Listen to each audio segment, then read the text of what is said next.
Suami saya berdiri di atas panggung, memegang mikrofon. Di depan 300 tamu undangan. Ia tersenyum. Lalu ia mengumumkan bahwa ia mencintai perempuan lain. Dan malam itu juga ingin menceraikan saya. Semua orang menahan napas, menunggu saya menangis. Tapi saya tidak menangis. Saya justru tertawa. Karena mereka semua lupa satu hal kecil. Gedung tempat pesta ini berlangsung. Perusahaan yang membesarkan nama suami saya. Bahkan cincin berlian yang akan ia berikan pada perempuan itu. Semuanya dibeli dengan uang saya. Dan malam ini, saya yang akan menutup semua keran itu. Satu persatu di hadapan mereka semua. Halo sahabat semua. Selamat datang kembali di channel ini. Sebelum kita mulai, tuliskan nama dan kota kalian di kolom komentar, supaya saya tahu dari mana kalian menyimak malam ini. Di cerita kali ini, kita akan menyaksikan bagaimana seorang perempuan yang dihina di puncak penghinaan, justru membalas dengan cara paling elegan yang tidak pernah mereka bayangkan. Sebuah pembalasan tanpa teriakan, tanpa air mata.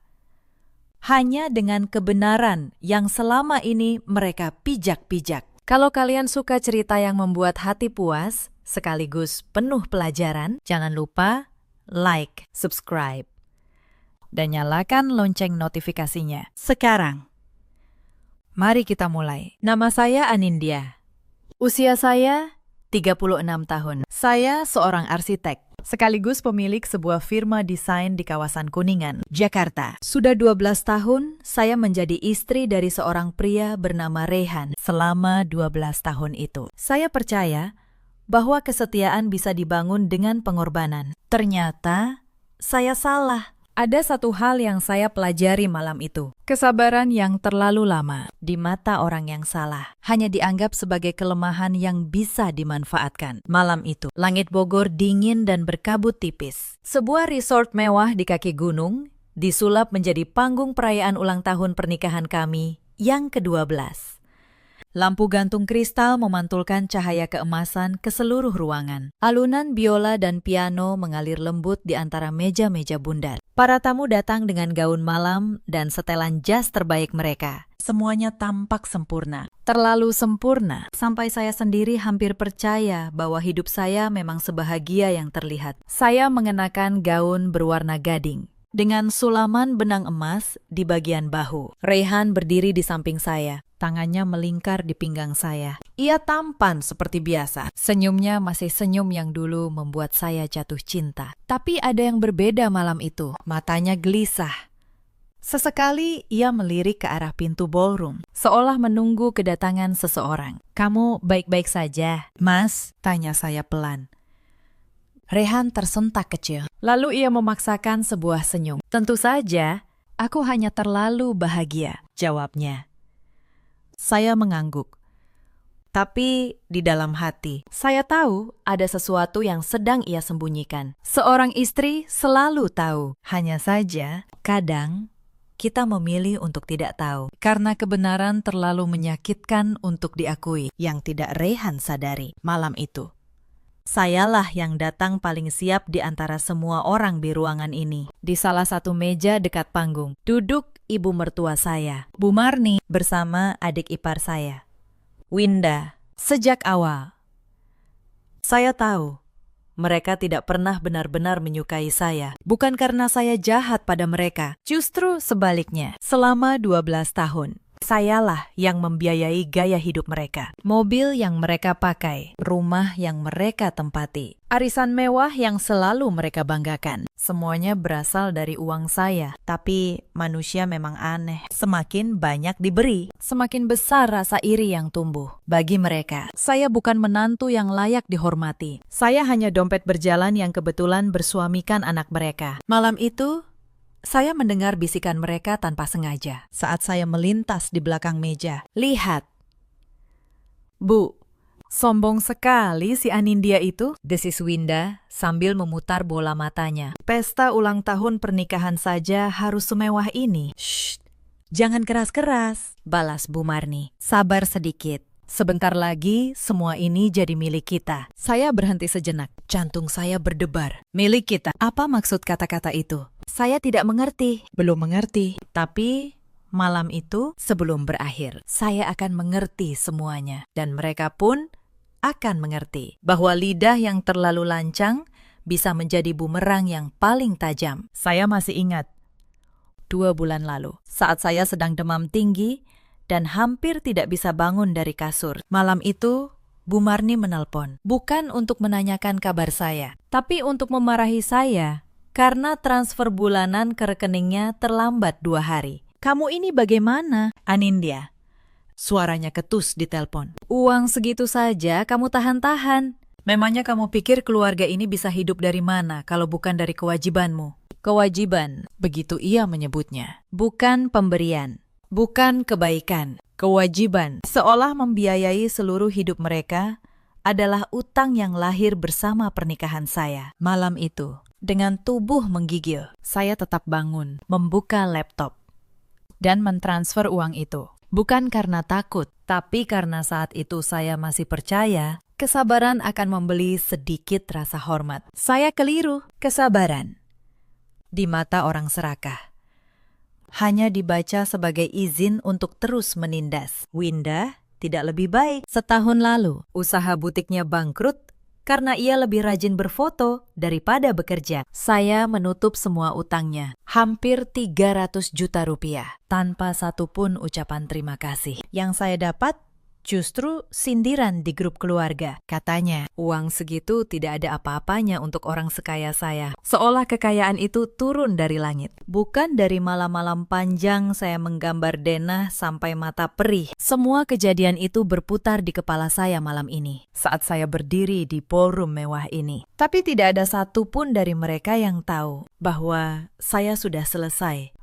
bersabar, selesai memberi. Yang tersisa hanya menunggu tirai naik. Tak jauh dari meja mereka, duduk seorang perempuan muda berambut ikal sebahu. Ia mengenakan gaun merah menyala yang mencolok di antara warna-warna lembut ruangan itu. Wajahnya cantik, tapi ada kegelisahan yang tak bisa ia sembunyikan. Sesekali ia memainkan ponselnya. Sesekali ia menatap Rayhan dengan tatapan yang terlalu berani untuk seorang tamu biasa. Perempuan itu bernama Fania, sekretaris pribadi Rayhan di kantor. Saya mengenalnya, tentu saja saya mengenalnya. Yang mereka tidak tahu, saya sudah mengenalnya jauh lebih dalam daripada yang mereka kira. 3 bulan sebelum malam ini, semuanya bermula dari sebuah hal kecil. Sebuah pesan yang salah kirim. Rayhan lupa mencabut akun surelnya dari tablet yang biasa saya pakai untuk menggambar denah. Malam itu, sebuah notifikasi masuk. Saya tidak berniat membaca,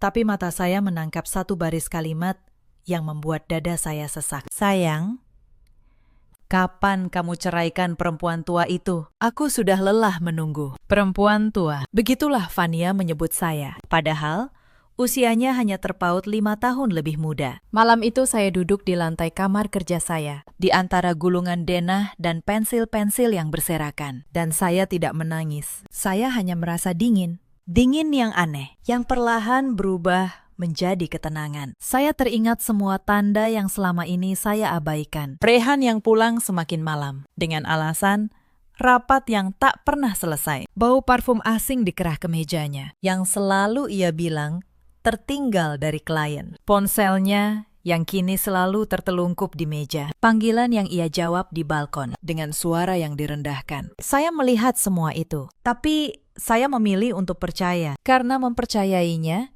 lebih mudah daripada menghadapi kenyataan bahwa pernikahan saya sudah retak sejak lama. Ada satu memori yang paling menyakitkan. Beberapa bulan sebelumnya, saya sakit dan dirawat di rumah sakit selama 3 hari. Rayhan hanya menjenguk sekali. Itu pun sambil sibuk membalas pesan di ponselnya. Saya ingat betapa kesepiannya saya di ranjang rumah sakit itu. Sementara suami saya yang seharusnya menemani justru sedang bertukar pesan mesra dengan perempuan lain. Saat itu saya masih tidak tahu. Tapi malam ini, membaca pesan Fania, semua kepingan itu menyatu menjadi satu gambaran yang utuh dan menyakitkan. Karena di detik itu saya sadar satu hal. Kalau saya menangis, mereka menang.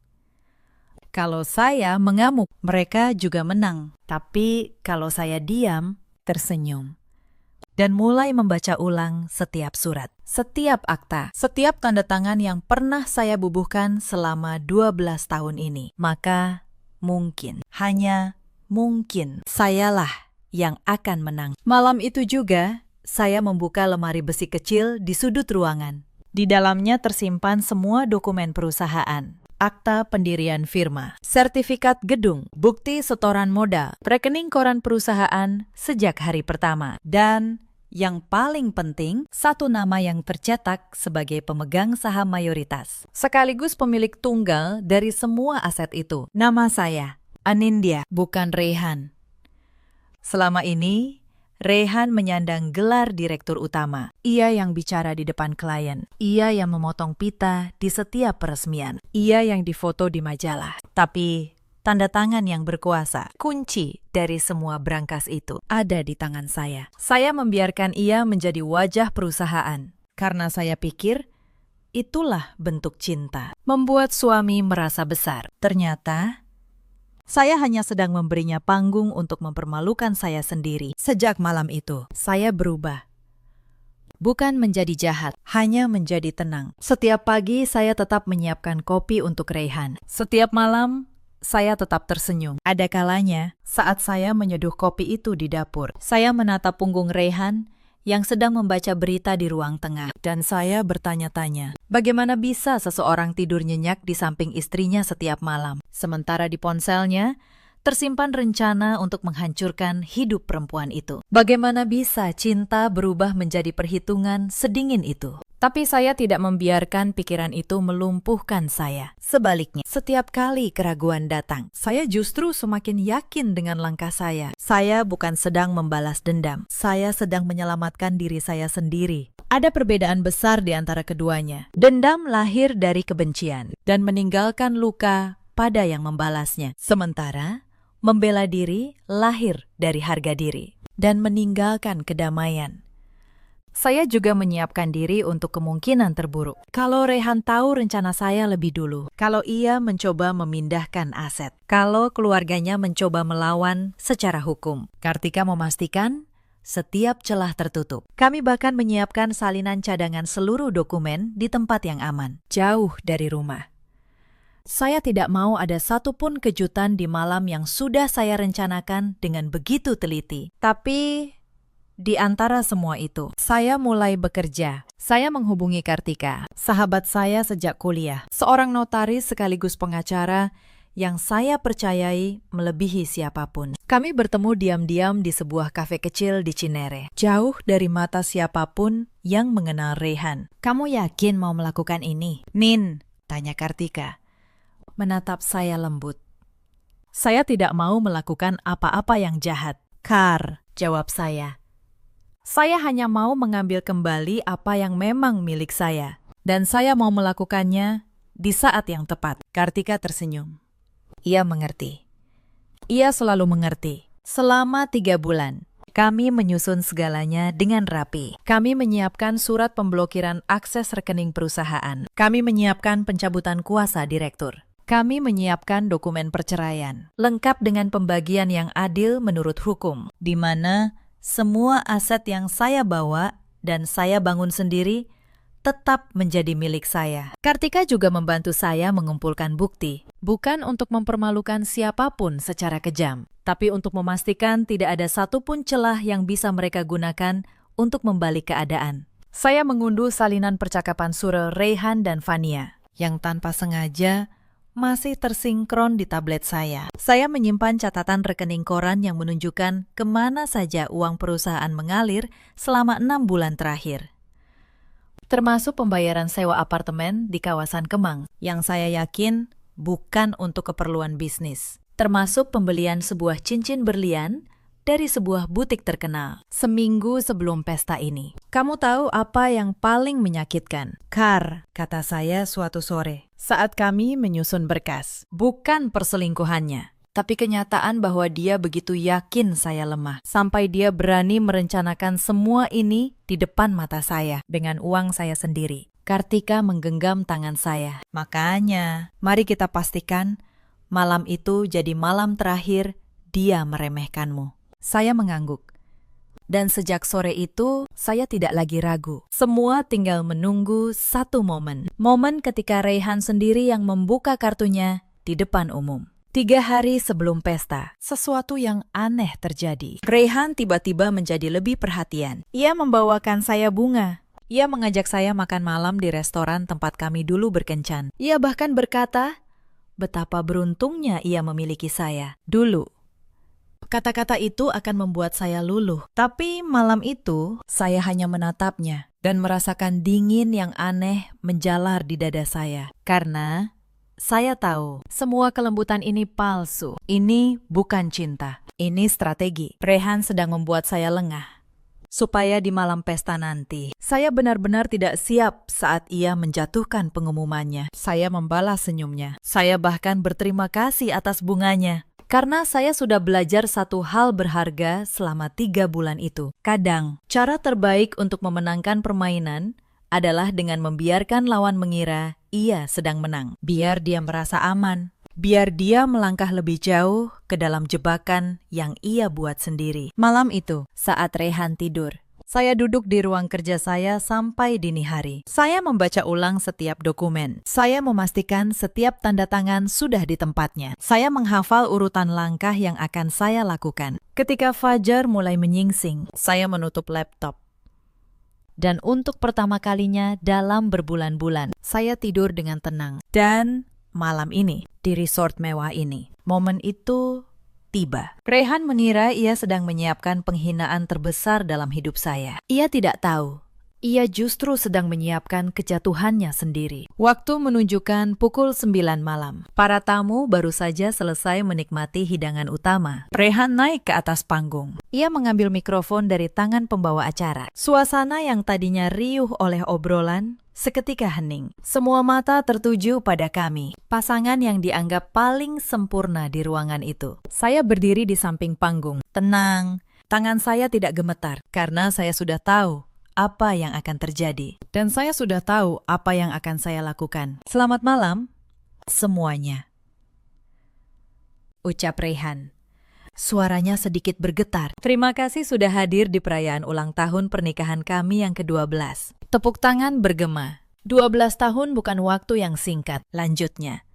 Selama ini, Anindya adalah istri yang mendampingi saya dalam suka dan duka. Saya tersenyum tipis. Suka dan duka. Kata yang aneh untuk diucapkan seorang pria yang setiap malam pulang dengan wangi parfum perempuan lain dikerah ke mejanya. Tapi malam ini, suara Rayhan berubah.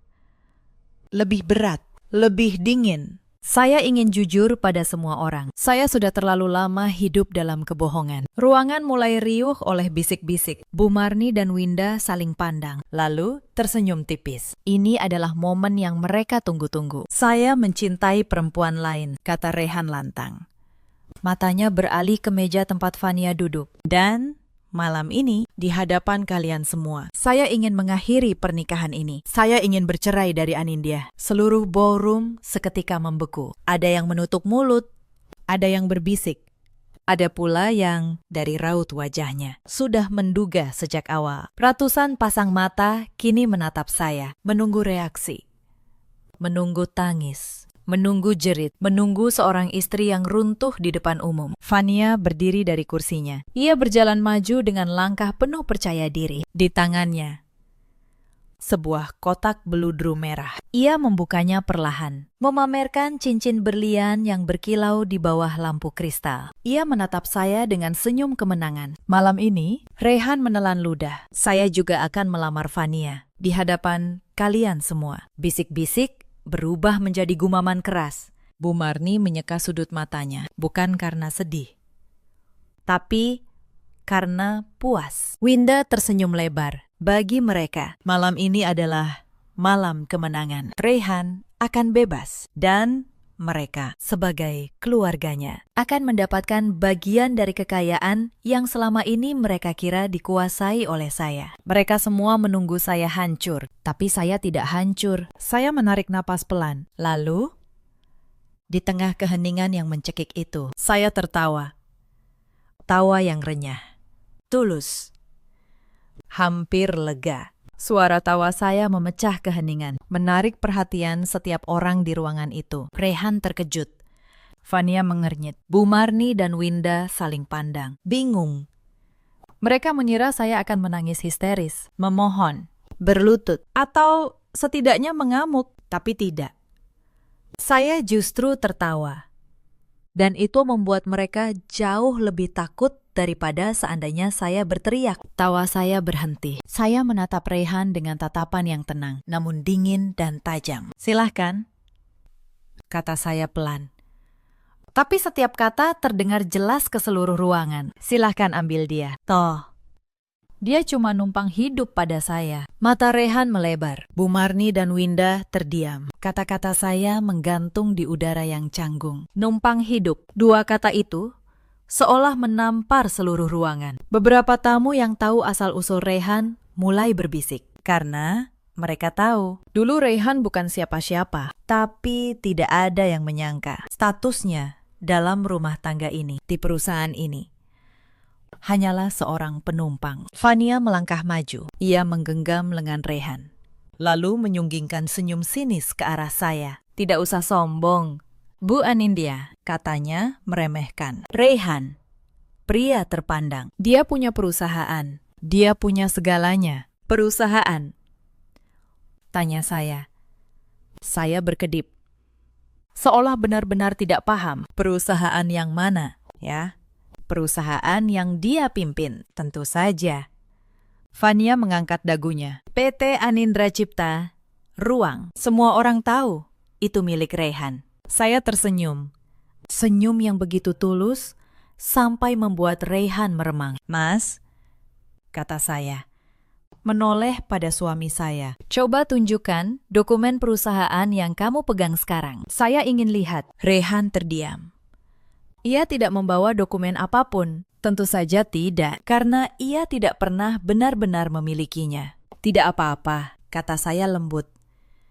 "Biar saya saja yang tunjukkan." Saya mengambil ponsel dari tas kecil saya. Saya menggeser beberapa aplikasi. Lalu, dengan satu ketukan, sebuah dokumen digital muncul di layar lebar raksasa yang terpasang di belakang panggung. Layar yang tadinya menampilkan foto pernikahan kami, kini berganti menjadi sebuah akta. Akta pendirian PT Anindra Cipta Ruang. Di bawahnya tercantum nama pemegang saham mayoritas, sekaligus pemilik tunggal, Anindya. Di baris berikutnya, jabatan Direktur Utama atas nama Rehan. Hanya jabatan, tanpa satu lembar saham pun. "Perusahaan yang kalian kenal sebagai milik Rehan," kata saya dengan suara lantang, "adalah perusahaan yang saya dirikan sendiri, dengan uang saya sendiri, 12 tahun yang lalu. Bahkan namanya Anindra adalah gabungan dari nama saya. Satu-satunya peran Rehan di sana adalah sebagai direktur, yang bahkan gajinya pun berasal dari kas yang saya kelola." Bisik-bisik para tamu berubah menjadi gaduh. Beberapa orang mengeluarkan ponsel untuk memotret layar. Rehan, Bu Marni, dan Winda berdiri kaku seperti 3 patung lilin yang mulai meleleh. Fania, yang tadi begitu percaya diri, kini wajahnya memerah. "Tidak mungkin," teriaknya, menunjuk layar. "Ini pasti rekayasa." "Rehan, jelaskan pada mereka." Rehan mencoba membuka mulut, tapi tidak ada kata yang keluar. Keringat dingin mulai membasahi dahinya. Ia merasakan ratusan mata di ruangan itu berubah, dari kagum menjadi jijik. Menatapnya sebagai seorang pria yang selama ini hanya menumpang hidup di atas kerja keras istrinya. Dan yang mereka semua tidak tahu, itu baru permulaan. Saya menoleh pada Fania. "Kamu bilang Rehan punya segalanya," kata saya. "Kalau begitu, coba tebak. Mobil yang dia pakai antar jemput kamu selama ini, atas nama siapa? Apartemen tempat kalian bertemu diam-diam, siapa yang membayar sewanya? Bahkan cincin berlian yang ada di tanganmu sekarang, apakah kamu tahu dari rekening mana uangnya diambil?" Fania terdiam. Tangannya yang memegang kotak cincin mulai gemetar. Menurut kalian, saya melempar pandangan ke seluruh ruangan, ke ratusan tamu yang menyaksikan. Masih pantaskah pria seperti ini disebut punya segalanya? Tuliskan di kolom pikiran kalian masing-masing. Saya rasa kalian sudah tahu jawabannya. Suasana ballroom benar-benar pecah. Ada yang berbisik geram, ada yang menggeleng-geleng, ada yang menatap Rehan dengan tatapan yang tidak lagi ia kenali. Winda, yang tadi ikut tersenyum puas, kini bangkit dari kursinya. Ia mencoba menyelamatkan situasi dengan cara yang selama ini paling ia kuasai. Menyerang saya. Jangan pura-pura jadi korban, Mbak, katanya. Suaranya melengking di antara keheningan. Kakakku memang berhak bahagia. Kamu itu istri yang kaku, sibuk kerja terus. Mana pernah mengurus dia dengan benar. Beberapa tamu menoleh pada Winda. Tapi kali ini tatapan mereka bukan tatapan simpati. Ada perempuan paruh baya di meja depan yang berbisik cukup keras. Ya ampun, sudah numpang. Adiknya masih berani ngomong begitu. Saya menatap Winda dengan tenang. Winda, kata saya. Butik yang saya lunasi utangnya tahun lalu. Kamu ingat berapa nilainya? 280 juta rupiah. Kamu bilang mengurus suami dengan benar. Coba. Selama 12 tahun ini, siapa yang membayar setiap rumah sakit, setiap sekolah keponakan, setiap arisan mewah kalian? Kalau itu bukan mengurus keluarga, lalu apa? Winda terdiam. Wajahnya memerah. Ia membuka mulut. Tapi tidak ada satupun kata yang bisa membela dirinya. Duduklah, kata saya pelan. Malam ini bukan malammu. Winda jatuh terduduk ke kursinya. Seolah kaki-kakinya kehilangan tenaga. Dan saya belum selesai. Malam ini, saya berniat menyelesaikan semuanya sampai ke akar. Saya menekan satu tombol lagi di ponsel saya. Di layar besar, muncul sebuah percakapan surel. Percakapan antara Rehan dan Vania, 3 bulan yang lalu. Satu baris kalimat terpampang jelas. Cukup besar untuk dibaca dari sudut manapun ruangan itu. Sayang, kapan kamu ceraikan perempuan tua itu? Aku sudah lelah menunggu. Ruangan hening sesaat. Lalu meledak. Gumaman berubah menjadi seruan. Beberapa tamu perempuan menutup mulut dengan tangan. Beberapa pria menggeleng. Tak percaya. Perempuan tua, kata saya. Menatap Vania. Suara saya tetap tenang. Itu sebutan kamu untuk saya, ya. Padahal saya cuma 5 tahun lebih tua dari kamu. Tapi tidak apa-apa, karena mulai malam ini, perempuan tua ini akan mengambil kembali semua yang menjadi miliknya, satu persatu. Saya menoleh pada Rehan. Mas Rehan, kata saya. Terhitung sejak detik ini, akses kamu ke seluruh rekening perusahaan saya blokir. Kartu kredit korporat yang selama ini kamu pakai sudah tidak aktif. Kuasa kamu sebagai direktur utama dicabut. Efektif tengah malam nanti. Semua ini sah secara hukum. Notaris saya sudah mengurusnya minggu lalu. Wajah Rehan pucat pasi. Min, kita bisa bicarakan ini baik-baik. Apalagi yang harus dibicarakan? Tanya saya. Mata saya menyorot tajam. Kamu sudah mengumumkan di depan 300 orang bahwa kamu mencintai perempuan lain. Kamu sudah menginjak-injak harga diri saya di panggung yang saya bayar sendiri. Sekarang, saya hanya ingin menyelesaikan ini secepatnya. Dari samping panggung, seorang perempuan berpakaian rapi melangkah maju. Kartika, sahabat saya, pengacara saya. Di tangannya, sebuah map berisi dokumen. Ini adalah surat gugatan cerai yang sudah saya siapkan, kata saya. Menyerahkan map itu pada Rehan. Tanda tangani, dan semuanya selesai. Kamu bebas. Dan saya juga bebas. Vania, yang tadi merasa berada di atas angin, kini panik. Ia menyenggol lengan Rehan. Cepat tanda tangani, bisiknya setengah memaksa. Lalu, kita bisa menikah. Ini kesempatan kita. Tapi Rehan tidak bergerak. Ia menatap map di tangannya, lalu menatap saya, lalu menatap Vania. Untuk pertama kalinya malam itu, ia menyadari betapa besar kesalahan yang telah ia buat. Bu Marni tiba-tiba bangkit dari kursinya. Wajahnya yang tadi puas, kini penuh kecemasan. Anindya, suaranya bergetar. Jangan kekanak-kanakan. Kita ini keluarga. Rehan itu suamimu. kamu tidak boleh melakukan ini. Saya menatap Bu Marni. Untuk pertama kalinya dalam 12 tahun. Saya menatap matanya tanpa rasa takut atau segan. Keluarga, tanya saya. Senyum tipis muncul di bibir saya. Sejak kapan Ibu menganggap saya keluarga? Saat saya membiayai pengobatan Bapak sampai akhir hayatnya. Di mana, Ibu? Saat saya melunasi utang usaha Winda yang bangkrut. Apakah ada yang menyebut saya keluarga? Saat Raihan mulai jarang pulang dan saya menangis sendirian. Apakah ada satupun dari kalian yang bertanya kabar saya? Bu Marni terdiam. Winda menunduk. Kalian menganggap saya keluarga hanya ketika kalian butuh uang saya. Lanjut saya. Dan sekarang, ketika saya berhenti memberi, tiba-tiba kalian ingat kata keluarga. Maaf, Bu. Kata itu sudah kehilangan artinya jauh sebelum malam ini. Winda, yang selama ini paling lantang menghina saya, kini mencoba membela diri. Mbak Anindya, kami tidak tahu keadaannya seperti ini. Kalian tahu, potong saya. Suara saya tetap tenang, tapi tegas. Kalian tahu persis dari mana semua kemewahan itu datang. Bu Marni tadi bahkan berbisik pada Winda. Katanya sebentar lagi semua ini jadi milik kalian. Saya dengar sendiri. Kalian bukan tidak tahu. Kalian hanya berharap saya terlalu bodoh untuk melawan. Ruangan kembali riuh.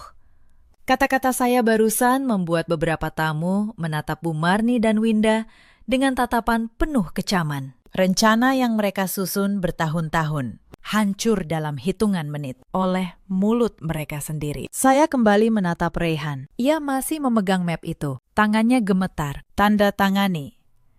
Mas, kata saya. Atau saya yang akan membawa ini ke pengadilan. Dan percayalah, di sana ceritanya akan jauh lebih tidak menyenangkan untukmu. Min, tolong. Suara Raihan hampir memohon. Bisa kita bicara berdua saja? Jangan di sini, jangan di depan semua orang. Saya menatapnya. Beberapa jam yang lalu, ia tidak keberatan mengumumkan perceraian kami di depan 300 orang. Ia tidak keberatan mempermalukan saya di panggung yang saya bayar. Tapi sekarang, ketika keadaan berbalik, ia tiba-tiba peduli soal privasi. Kenapa harus berdua? Mas, tanya saya. Tadi kamu begitu bangga mengumumkan cintamu pada perempuan lain di depan semua orang ini. Kenapa? Sekarang kamu malu. Bukankah katamu, kamu ingin jujur pada semua orang? Nah, ini kejujuran. Ini wajah asli dari pernikahan kita. Biar semua orang lihat. Raihan menunduk. Ia tidak bisa membantah. Karena setiap kata saya adalah cermin dari perbuatannya sendiri. Saya sudah terlalu lama bicara berdua denganmu. Mas, lanjut. Saya lebih lembut. 12 tahun.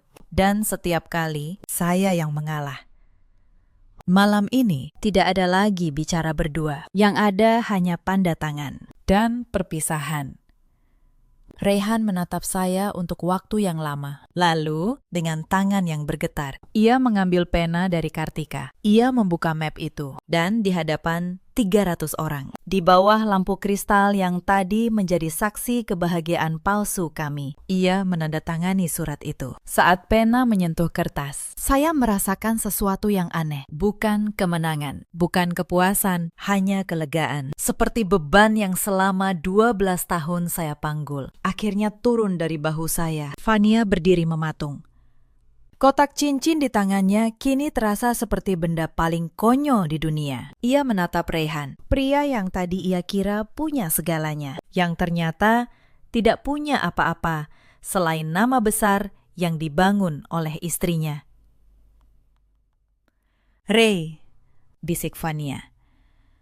Suaranya bergetar. Ini tidak seperti yang kamu ceritakan padaku. Kamu bilang perusahaan itu milikmu. Kamu bilang kamu kaya. Raihan tidak menjawab. Ia hanya menunduk. Fania mundur selangkah. Lalu selangkah lagi. Cinta yang tadi ia banggakan ternyata hanya berdiri di atas fondasi harta yang bukan milik pria itu. Dan ketika harta itu lenyap, cinta itu pun ikut menguap. Ia menutup kotak cincin itu, memasukkannya ke dalam tas, lalu berbalik, dan berjalan keluar dari ballroom, meninggalkan Rehan sendirian di atas panggung. Malam itu berakhir dengan cara yang tidak pernah dibayangkan siapapun. Para tamu pulang satu persatu. Sebagian masih berbisik. Sebagian menatap saya dengan tatapan penuh hormat yang baru. Bu Marni dan Winda pergi tanpa berani menatap mata saya. Dan Rehan, pria yang tadi berdiri megah di atas panggung, kini duduk sendirian di kursi kosong, di tengah ruangan yang perlahan menjadi sunyi. Saya berjalan keluar bersama Kartika. Udara malam Bogor menyambut saya dengan sejuk. Untuk pertama kalinya dalam waktu yang sangat lama, saya bisa bernapas dengan lega. Kamu hebat, Min, kata Kartika pelan. Bukan hebat, jawab saya. Saya hanya berhenti diam. Bulan-bulan setelah malam itu, berjalan seperti aliran sungai yang perlahan tenang setelah badai. Perceraian saya dan Rehan berjalan cepat, karena semua dokumen sudah rapi, dan semua aset memang atas nama saya. Pengadilan tidak butuh waktu lama. Saya keluar dari pernikahan itu dengan seluruh milik saya utuh. Dan yang lebih penting, dengan harga diri yang akhirnya saya rebut kembali. Rehan, tanpa jabatan dan tanpa gaji dari perusahaan saya, harus memulai semuanya dari nol. Bu Marmi dan Winda yang selama ini hidup dari tunjangan bulanan yang saya berikan, kini harus belajar berdiri di atas kaki mereka sendiri. Mobil mewah dikembalikan, rumah yang mereka tempati, yang ternyata juga atas nama saya, harus mereka kosongkan.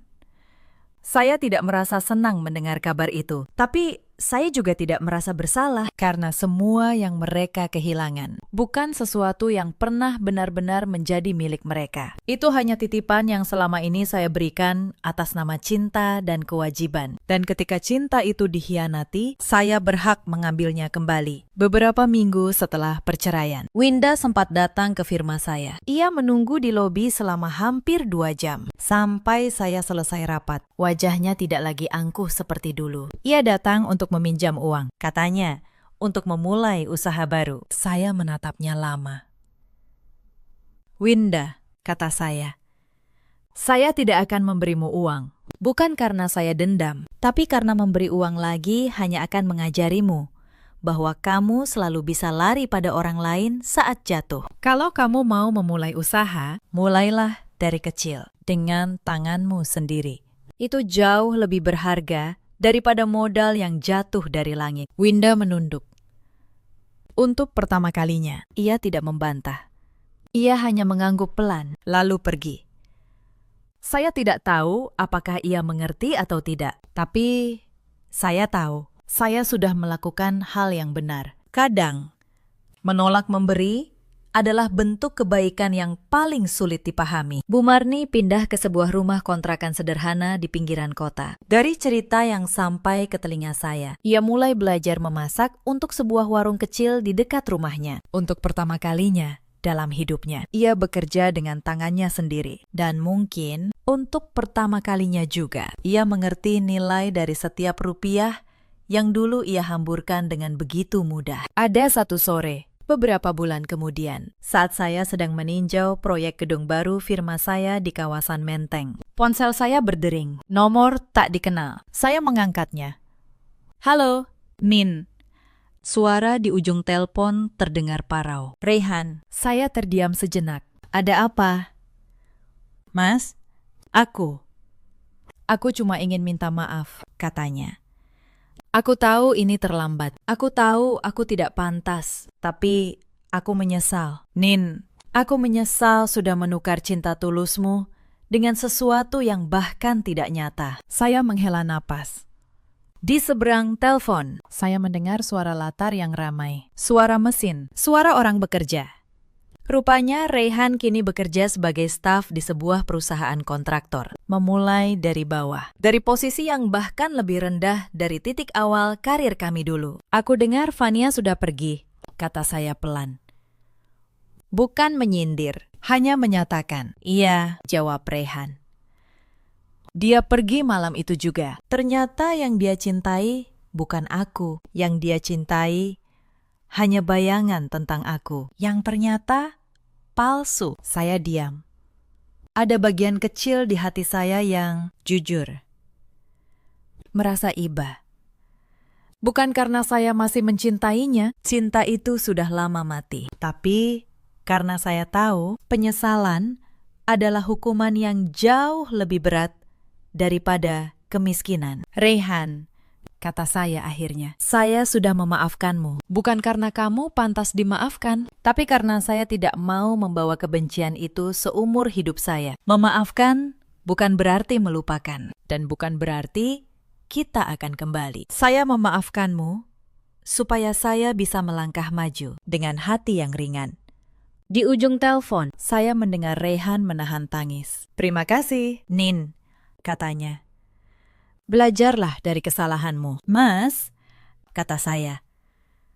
Itu satu-satunya cara supaya penderitaanmu tidak sia-sia. Dan tolong jangan telepon saya lagi. Kita sudah selesai. Sekarang saatnya kita masing-masing melangkah ke depan. Saya menutup telepon. Angin sore berhembus lembut, membawa aroma tanah basah dari proyek yang sedang dibangun. Saya menatap kerangka gedung yang mulai menjulang. Gedung itu akan menjadi kantor pusat firma saya yang baru. Sepenuhnya milik saya. Dibangun dengan tangan saya, tanpa nama siapapun yang harus saya bagi. Hari-hari setelah perceraian tidak selalu mudah. Ada malam-malam ketika rumah terasa terlalu sunyi. Ada pagi-pagi ketika saya terbangun dan sesaat lupa bahwa saya kini sendiri. Kesepian adalah harga yang harus saya bayar untuk kebebasan. Tapi anehnya, kesepian yang tenang jauh lebih ringan daripada keramaian yang penuh kebohongan. Saya menuangkan seluruh energi saya ke dalam pekerjaan. Firma saya yang dulu berjalan di bawah bayang-bayang nama Rayhan, kini bergerak dengan wajah baru. Saya merekrut arsitek-arsitek muda yang berbakat. Saya mengambil proyek-proyek yang dulu tidak berani saya sentuh. Karena Rayhan selalu bilang, terlalu berisiko. Ternyata, banyak dari keraguan saya selama ini sebenarnya adalah keraguan yang ia tanamkan, supaya saya selalu merasa membutuhkannya. Setahun berlalu. Firma saya berkembang lebih pesat dari yang pernah saya bayangkan. Nama Anindra Cipta. Ruang kini dikenal bukan lagi karena wajah seorang pria di majalah, tapi karena karya desain yang memenangkan penghargaan. Saya diundang menjadi pembicara di berbagai seminar. Saya berbagi kisah, bukan tentang bagaimana saya dikhianati, tapi tentang bagaimana seorang perempuan bisa berdiri kembali setelah dijatuhkan. Suatu hari, seorang perempuan muda menghampiri saya setelah sebuah acara. Matanya berkaca-kaca. Bu Anindya, katanya, saya juga sedang berada di posisi seperti ibu dulu, suami saya, keluarganya. Mereka menganggap saya tidak berharga. Kadang saya merasa ingin menyerah. Saya menggenggam tangannya. Jangan pernah menganggap kesabaranmu sebagai kelemahan, kata saya. Tapi juga, jangan menjadikan kesabaran sebagai alasan untuk terus menerima yang salah. Ada saatnya untuk bertahan, dan ada saatnya untuk berhenti dan berdiri. Kamu akan tahu kapan waktunya, ketika hatimu berkata cukup. Perempuan itu tersenyum, air matanya jatuh. Tapi kali ini bukan air mata sedih. Ada satu sore yang tidak akan pernah saya lupakan. Sekitar 1,5 tahun setelah malam di ballroom itu, sebuah mobil tua berhenti di depan gerbang rumah saya. Dari dalamnya, turun 3 orang yang dulu begitu akrab dengan hidup saya. Rayhan, Bu Marni, dan Winda. Penampilan mereka jauh berbeda. Pakaian sederhana, tidak ada lagi perhiasan atau jam tangan mahal. Wajah mereka terlihat lebih tua dan lelah dari yang seharusnya. Mereka berjalan ragu menuju gerbang. Jantung saya berdebar, bukan karena takut, tapi karena kenangan pahit yang tiba-tiba terasa nyata kembali. Anindya, ucap Rayhan. Suaranya parau. Kami hanya ingin bertemu. Kami ingin minta maaf. Saya terdiam sejenak. Lalu, saya membuka gerbang dan mempersilakan mereka duduk di kursi taman. Nin, aku minta maaf, kata Rayhan. Matanya berkaca-kaca. Aku menyesal. Aku sudah menukar cinta tulusmu dengan sesuatu yang bahkan tidak nyata. Aku pantas mendapatkan semua ini. Bu Marni ikut menunduk. Kami juga minta maaf. Nak, katanya lirih. Kami dulu terlalu serakah, terlalu buta oleh kemewahan. Kami baru sadar, kamu adalah orang yang paling berharga dalam hidup kami. Setelah kamu, tidak ada lagi. Saya menatap mereka satu persatu. Ada masa ketika saya membayangkan momen ini akan terasa manis, seperti kemenangan. Tapi anehnya, yang saya rasakan hanya ketenangan. Tidak ada dendam. Tidak ada dendam yang tersisa. Saya sudah memaafkan kalian, kata saya akhirnya. Sudah lama, bukan karena kalian pantas dimaafkan, tapi karena memendam kebencian hanya akan meracuni hidup saya sendiri. Dan saya sudah memilih untuk hidup ringan. Tapi kami tidak bisa memaafkan diri kami sendiri, bisik Winda. Air matanya jatuh. Itu urusan kalian dengan hati kalian masing-masing, jawab saya. Yang bisa kalian lakukan sekarang hanyalah belajar dari kesalahan dan menjalani hidup yang lebih baik. Jangan datang untuk meminta apapun dari saya. Tapi kalau kalian datang hanya untuk meminta maaf, maka maaf itu sudah kalian dapatkan sejak lama. Mereka berdiri, membungkuk hormat, lalu pergi. Saya menutup gerbang, dan untuk pertama kalinya, saya merasa babak itu benar-benar selesai. Bukan karena mereka meminta maaf, tapi karena saya sudah melepaskannya jauh sebelum mereka datang. Malam itu, saya pulang ke rumah baru saya. Rumah kecil yang nyaman, di sebuah kompleks tenang di kawasan Cinere. Bukan rumah mewah, bukan istana, tapi rumah yang setiap sudutnya adalah pilihan saya sendiri. Saya menyeduh teh, duduk di teras, dan menatap langit malam. Saya berpikir tentang perjalanan 12 tahun itu, tentang semua pengorbanan yang saya kira adalah cinta, tentang malam di ballroom itu, ketika saya memilih tertawa alih-alih menangis. Dan saya sadar akan satu hal, harga diri seorang perempuan tidak diukur dari seberapa banyak ia bertahan dalam penderitaan, tapi dari keberaniannya untuk berkata cukup dan berjalan pergi dengan kepala tegak. Saya belajar bahwa kekayaan yang sesungguhnya bukanlah gedung, mobil, atau saldo rekening. Kekayaan yang sesungguhnya adalah ketenangan hati dan kebebasan untuk menjadi diri sendiri, tanpa harus meminta izin siapapun. Di luar sana, ada banyak perempuan yang sedang berada di posisi saya dulu. Perempuan yang menanggung semua beban rumah tangga, tapi dianggap tidak berharga. Perempuan yang menangis diam-diam, sambil tetap tersenyum di depan orang lain. Kalau kalian salah satunya, saya ingin kalian tahu satu hal. Kesabaran kalian bukan kelemahan, tapi jangan biarkan kesabaran itu menjadi penjara. Kalian punya kekuatan yang bahkan kalian sendiri belum sadari. Ada juga banyak suami di luar sana, seperti Reyhan, yang menukar cinta yang tulus dengan kilau yang palsu, lalu menyesal ketika semuanya sudah terlambat. Dan ada pula banyak keluarga, seperti Bu Marni dan Winda, yang mengukur nilai seseorang hanya dari isi dompetnya, sampai mereka kehilangan orang yang paling berharga dalam hidup mereka. Cerita ini mengajarkan kita bahwa pengkhianatan tidak pernah menghasilkan kemenangan sejati, dan bahwa keadilan datang bukan dari dendam yang membara, tapi dari keberanian untuk berhenti menerima yang salah dan mulai menghargai diri sendiri. Dalam hidup, kita selalu punya pilihan. Kita bisa memilih untuk hancur atau memilih untuk bangkit. Saya memilih bangkit, dan saya tidak pernah menyesalinya. Kalau kalian sudah menyimak sampai di sini, saya ucapkan terima kasih dari hati yang paling dalam. Ceritakan pengalaman kalian di kolom komentar. Mungkin cerita kalian akan menjadi kekuatan bagi orang lain yang sedang berjuang. Sampai jumpa di cerita berikutnya.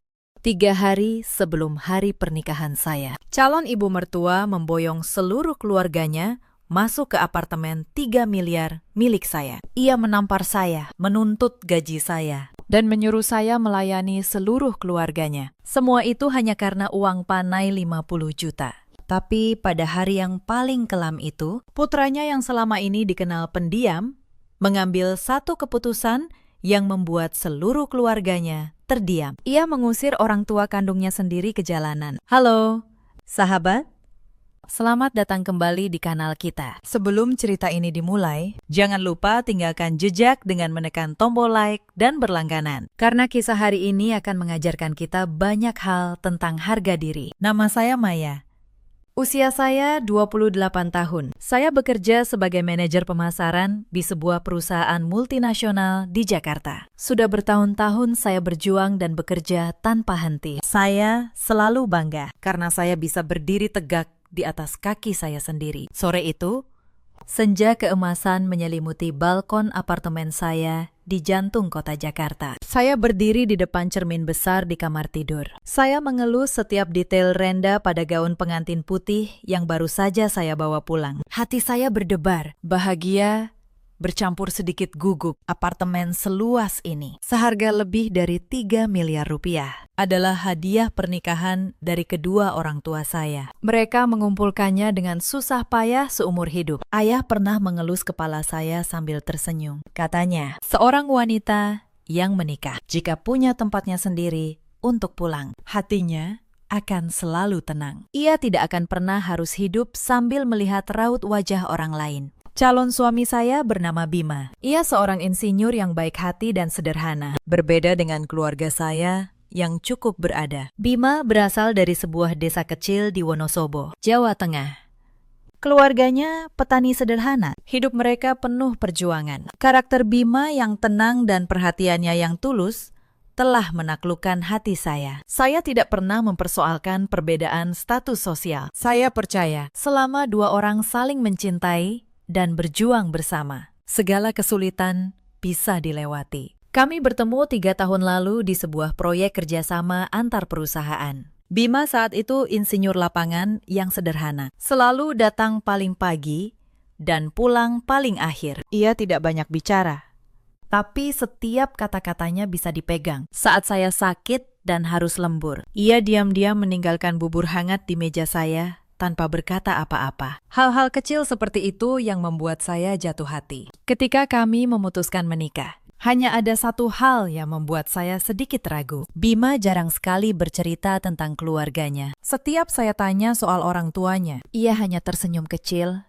dan mengganti topik. Ia hanya bilang orang tuanya sederhana dan ia ingin saya menerima mereka apa adanya. Saya pikir itu bentuk baktinya. Saya tidak pernah menyangka, di balik diamnya itu, ada luka yang sudah lama ia simpan. Sebulan sebelum pernikahan, saya sempat sekali bertemu calon ibu mertua di desa. Saat itu, ia ramah, tapi matanya terus menilai pakaian dan tas saya, menanyakan harga setiap benda. Saya menganggapnya sekedar rasa ingin tahu seorang ibu desa. Saya salah membaca tanda. Saya pikir 3 hari lagi, hidup saya akan memasuki babak yang paling indah. Saya salah. Badai itu datang justru pada hari paling tenang. Sore itu juga, ketika saya masih sibuk dengan gaun, bel apartemen berbunyi bertubi-tubi. Saya membuka pintu dengan senyum. Senyum itu langsung membeku di wajah saya. Di depan pintu, berdiri calon ibu mertua saya. Di belakangnya, ada calon bapak mertua. Lalu, calon adik ipar saya, Dewi, dan 2 kerabat lain yang tidak saya kenal. Mereka membawa karung, kardus, dan koper besar. Tumpukan barang itu memenuhi seluruh koridor. Saya terpaku. Bu, Pakistan, ini ada acara apa? Ya, tanya saya dengan canggung. Calon ibu mertua menepuk-nepuk bajunya, lalu menjawab dengan santai. Begini, Nak, saya dan bapakmu sudah menjual habis rumah di desa. Mulai sekarang, kami orang tua akan pindah dan tinggal permanen di sini bersama kalian. Telinga saya berdengung. Menjual rumah di desa. Pindah ke sini untuk selamanya. Kata-kata itu bagaikan palu yang menghantam kepala saya. Anak laki-laki menikahi wanita kaya, tinggal di rumah mewah. Tentu seluruh keluarga harus ikut menikmati hasilnya. Lanjutnya dengan angkuh. Dulu kami di desa sempit dan kumuh. Sekarang anak saya punya rumah miliaran di ibu kota. Buat apa kami tidak ikut menikmati? Bima tidak pernah sekalipun membahas soal orang tuanya akan pindah dan tinggal bersama. Apalagi sampai menjual rumah di desa. Apartemen ini adalah ruang privasi yang selalu saya impikan untuk keluarga kecil kami. Dan kini, dalam sekejap, ia berubah menjadi gudang. Saya berusaha menelan kekecewaan untuk menjaga kesopanan. Saya menuangkan air dingin dan mempersilahkan mereka minum, sambil dalam hati berharap Bima segera pulang. Tapi saya tidak tahu bahwa malam itu baru permulaan dari segalanya. Calon ibu mertua menenggak air hingga habis. Lalu, ia mulai berjalan mengelilingi ruang tamu. Tangannya yang kasar mengusap permukaan sofa kulit asli yang baru saya beli bulan lalu. Matanya menyipit, mengamati setiap detail. Tiba-tiba, ia menoleh pada saya. Suaranya dingin. Sofa ini, berapa kamu membelinya? Kelihatannya mewah begini, pasti mahal. Dengan canggung saya menjawab, iya. Bu, sofa ini harganya lebih dari 30 juta. Saya pilih yang kualitasnya bagus, supaya awet. Mendengar angka 30 juta, ia terlonjak. Ia menggebrak meja kaca dengan keras, hingga gelas-gelas di atasnya bergetar. Matanya melotot. Kamu gila, di desa 30 juta itu sudah bisa membangun setengah rumah. Perempuan belum menikah sudah boros begini. Bagaimana nanti bisa mengurus keluarga? Saya tertegun. Uang itu hasil jeripayah saya sendiri. Saya berhak menggunakannya untuk hidup saya. Saya baru hendak membuka mulut, tapi ia sudah mengangkat tangan, memotong ucapan saya. Tidak usah membantah.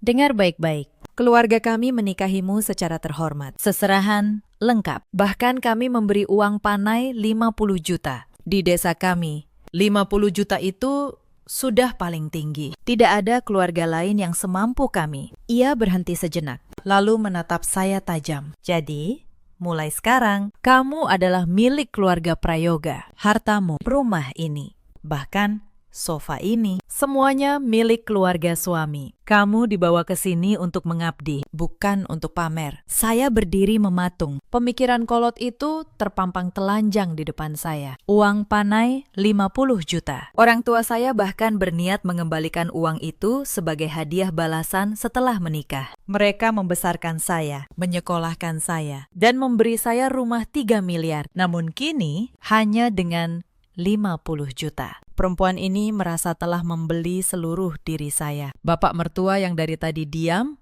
ikut menimpali. Ibumu benar. Anak perempuan setelah menikah adalah milik keluarga suami. Nanti, serahkan semua gajimu pada ibu mertuamu untuk dikelola. Urusan rumah tangga, biar keluarga suami yang putuskan. Barulah rumah ini bisa damai. Hawa dingin menjalari tulang punggung saya. Saya menyadari betapa jauh jarak antara cara berpikir kami. Dan malam itu, mereka belum tahu bahwa harga diri seorang wanita tidak bisa dibeli dengan 50 juta. Belum sempat saya menelan kata-kata kasar itu. Calon adik ipar saya, Dewi, masuk ke ruang tamu. Usianya sekitar 29 tahun. Matanya langsung tertuju pada gelang dan kalung emas yang saya kenakan. Hadiah dari almarhumah nenek saya. Ia tersenyum tipis, lalu duduk di sebelah saya. Mbak, emas yang Mbak pakai bagus sekali, katanya.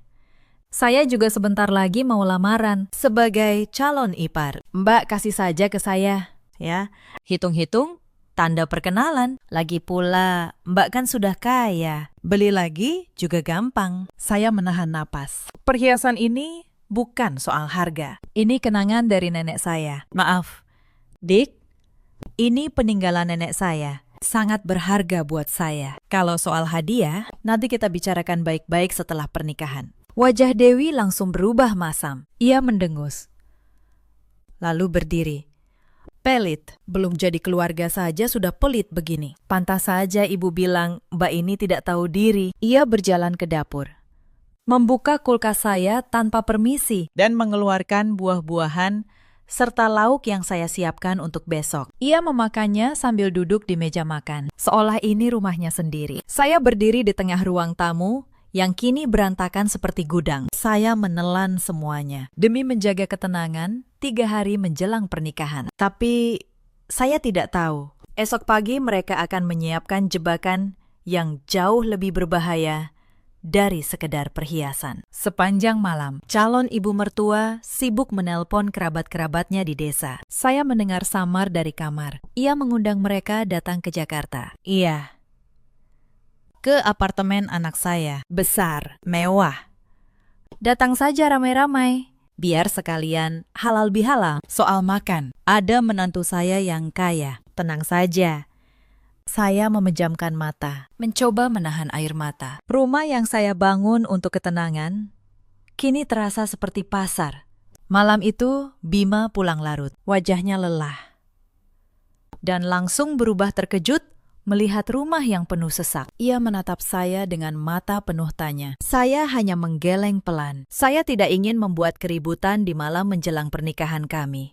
Bima membawa kedua orang tuanya bicara di kamar. Saya mendengar suaranya yang berusaha menjelaskan dengan sopan. Tapi yang terdengar dari balik pintu hanyalah suara calon ibu mertua yang meninggi. Malam itu berakhir tanpa penyelesaian. Tapi saya tak menyangka esok paginya jebakan yang sesungguhnya baru dipasang. Keesokan paginya, saya bangun lebih awal untuk menyiapkan sarapan. Itu hari terakhir saya sebelum cuti mengurus pernikahan. Baru saja saya melangkah keluar dari dapur. Bapak mertua yang sedang minum teh memanggil saya. Suaranya penuh wibawa seorang pria yang terbiasa menjadi kepala keluarga. Kemari, Bapak mau bicara. Saya duduk di kursi kecil di hadapannya. Iya. Pakistan. Ada yang bisa saya bantu? Ia berdeham keras, lalu berkata perlahan. Bapak dan Ibu sudah melihat-lihat kondisi rumah ini. Bagus, tapi ada satu hal yang tidak benar. Sertifikat rumah ini sekarang hanya atas namamu saja. Jantung saya berdebar. Saya mengangguk.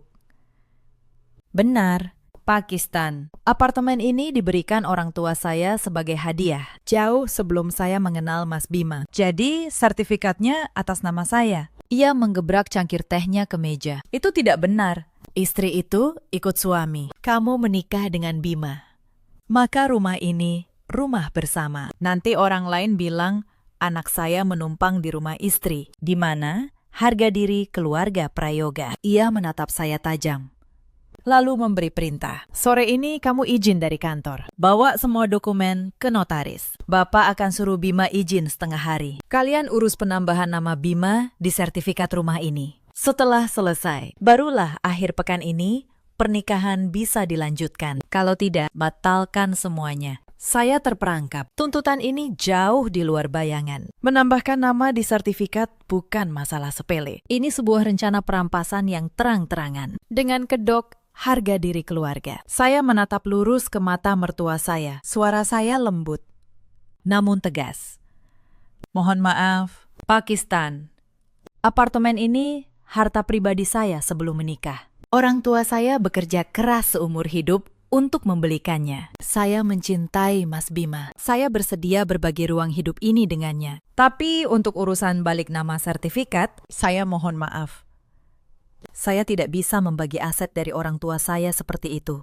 Wajah bapak mertua memerah, padam. Ia menunjuk lurus ke wajah saya dan berteriak, "Kamu berani melawanku? Kamu meremehkan anakku, meremehkan keluarga kami yang miskin. Jadi kamu takut kehilangan hartamu, begitu?" Saya tetap tenang. Saya tidak meremehkan siapapun. Pakistan. Tapi prinsip adalah prinsip. Ini aset pribadi saya. Mohon Bapak bisa mengerti. Ketegasan saya seolah menyiram bensin ke dalam api. Keributan itu membuat calon ibu mertua bergegas keluar dari kamar. Mendengar saya menolak menambahkan nama, wajahnya langsung berubah beringas. Ekspresi puas kemarin lenyap, berganti kemarahan seorang pemangsa yang kehilangan mangsanya. Apa katamu tadi? Ia menerjang ke arah saya. Matanya memerah. Kamu berani menolak menambahkan nama suamimu di sertifikat. Dasar perempuan licik. Kamu mau berkhianat bahkan sebelum menikah. Tanpa memberi saya kesempatan bereaksi, ia mengayunkan tangannya. Sebuah suara keras memecah keheningan pagi itu. Pipi kiri saya terasa panas seperti terbakar. Tamparan itu begitu keras hingga saya terhuyung dan jatuh terduduk di sofa. Kepala saya pening, telinga saya berdengung. Saya memegangi pipi yang mulai membengkak, menatap calon ibu mertua dengan mata tak percaya. Selama 28 tahun hidup saya tidak pernah mengalami kekerasan seperti ini. Ia berdiri dengan kedua tangan di pinggang, menunjuk wajah saya. Kata-katanya keluar seperti racun. Saya menamparmu untuk mengajarimu sopan santun di keluarga ini. Kamu pikir punya uang, punya rumah, lalu bisa seenaknya menginjak-injak keluarga suami. Saya beritahu kamu, tidak ada ceritanya. Air mata saya jatuh, bukan karena sakit di pipi, tapi karena hancurnya seluruh impian saya tentang sebuah keluarga. Saya terisak di sofa itu sendirian. Belum reda isak tangis saya. Bel apartemen kembali berbunyi. Kali ini bukan satu atau dua orang. Rombongan kerabat dari desa yang diundang calon ibu mertua tadi malam berdatangan, membawa anak-anak dan tas-tas besar. Sekitar 10 orang memenuhi ruang tamu saya. Calon ibu mertua menyambut mereka dengan bangga, seolah ia tuan rumah. Ayo, masuk. Masuk. Ini rumah anak saya. Mewah, kan? Menantu saya yang masak. Jangan sungkan. Serunya keras. Lalu ia menoleh pada saya yang masih memegangi pipi. Kamu, cepat masak yang banyak. Sembelih ayam, buat opor. Rendang. Jangan bikin malu di depan keluarga besar. Saya menatapnya tak percaya. Rumah saya dijadikan tempat pesta. Dan saya, sang pemilik, diperlakukan seperti pembantu. Anak-anak dari desa berlarian, melompat-lompat di atas sofa kulit mahal saya dengan sepatu kotor. Salah satu dari mereka menumpahkan sirup merah ke karpet putih. Tidak ada yang meminta maaf. Kerabat-kerabat itu malah membuka lemari saya, memeriksa isinya, menebak-nebak harga setiap barang. Saya berdiri di pojok ruangan, gemetar menahan amarah dan air mata. Di rumah saya sendiri, saya merasa menjadi orang asing. Saya menggenggam ponsel, ingin menelpon Bima, tapi tangan saya terlalu gemetar. Saya hanya bisa berharap ia segera pulang sebelum semuanya benar-benar di luar kendali. Dan saat itulah, tepat saat keributan mencapai puncaknya, pintu apartemen terbuka. Pintu apartemen terbuka. Bima berdiri di sana. Ia melihat rumahnya yang penuh sesak oleh orang asing, melihat saya yang terduduk dengan pipi membengkak, dan melihat ibunya yang masih mengacungkan jari. Untuk beberapa saat, ia hanya diam membatu. Bima menyuruh para kerabat itu pulang dengan tegas. Suasana pesta seketika bubar. Lalu, ia berjalan mendekati saya, membantu saya duduk dengan benar. Tangannya gemetar menahan sesuatu. Ketika ia berdiri kembali, ia berdiri di antara saya dan ibunya, seperti benteng yang kokoh. Wajahnya kini dingin, keras, dan tegas. Wajah yang belum pernah dilihat oleh kedua orang tuanya. Cukup.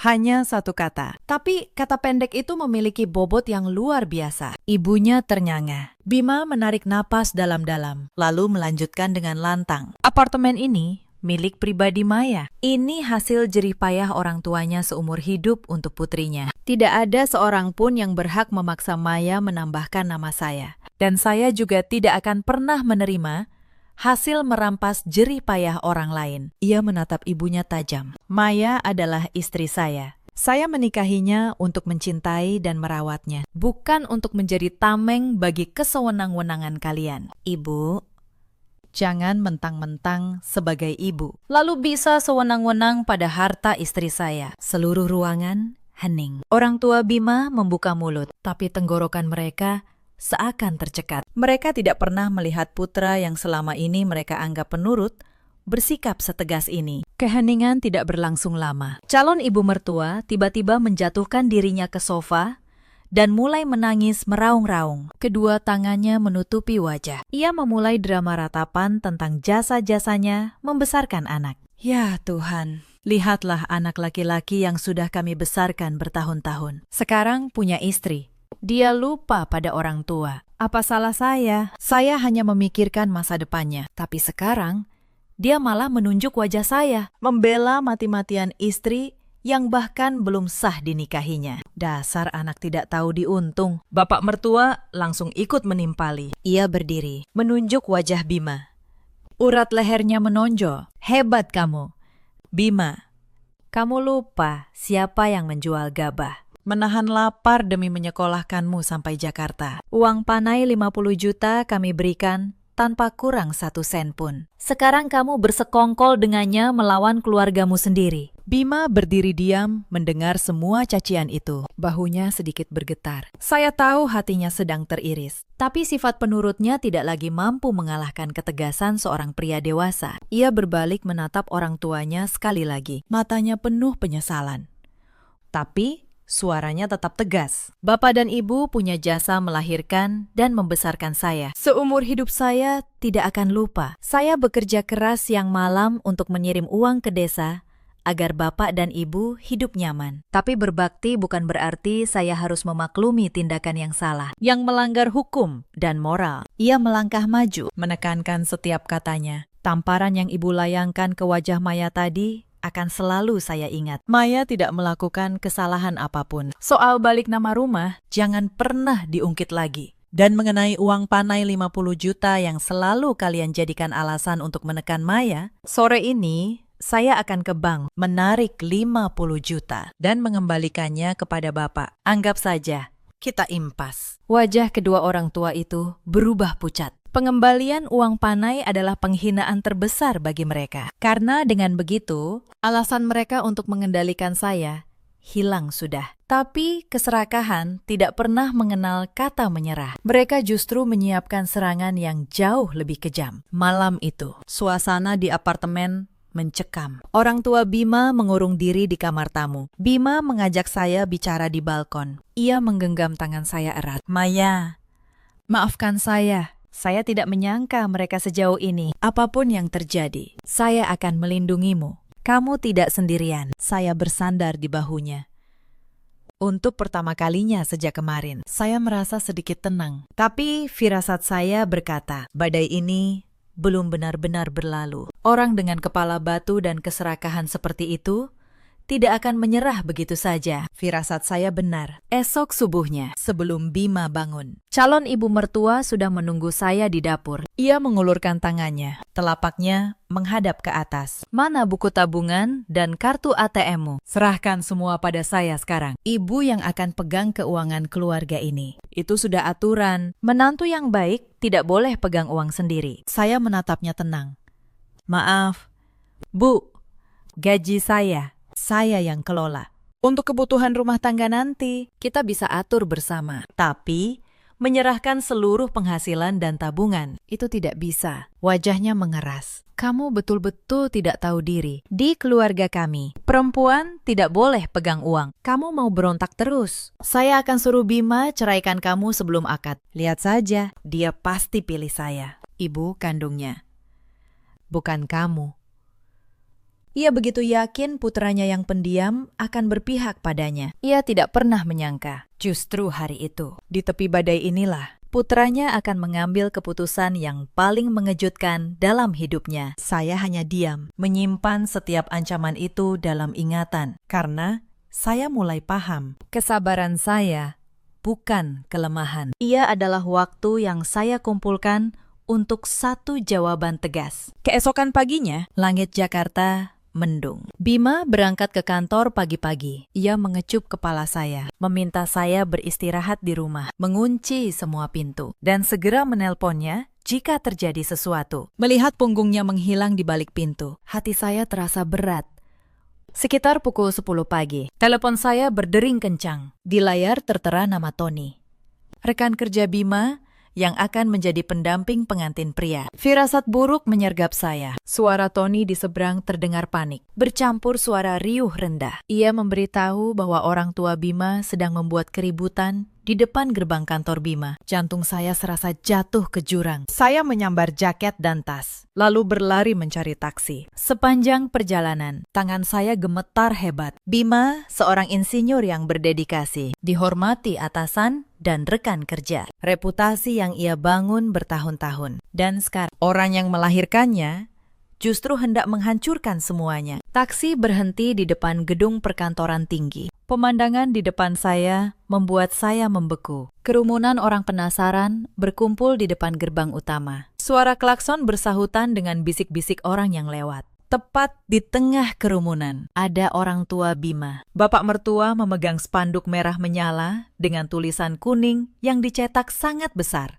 Isi spanduk itu menyebutkan nama dan jabatan Bima, disertai tuduhan kejam bahwa ia anak durhaka yang menuruti calon istri untuk mengusir orang tuanya. Calon ibu mertua duduk di trotoar, rambutnya acak-acakan. Kedua tangannya memukul-mukul lantai sambil meraung-raung. Ia berteriak sekuat tenaga, "Tolong, Bapak Ibu, Lihat anak durhaka ini. Dia manajer proyek.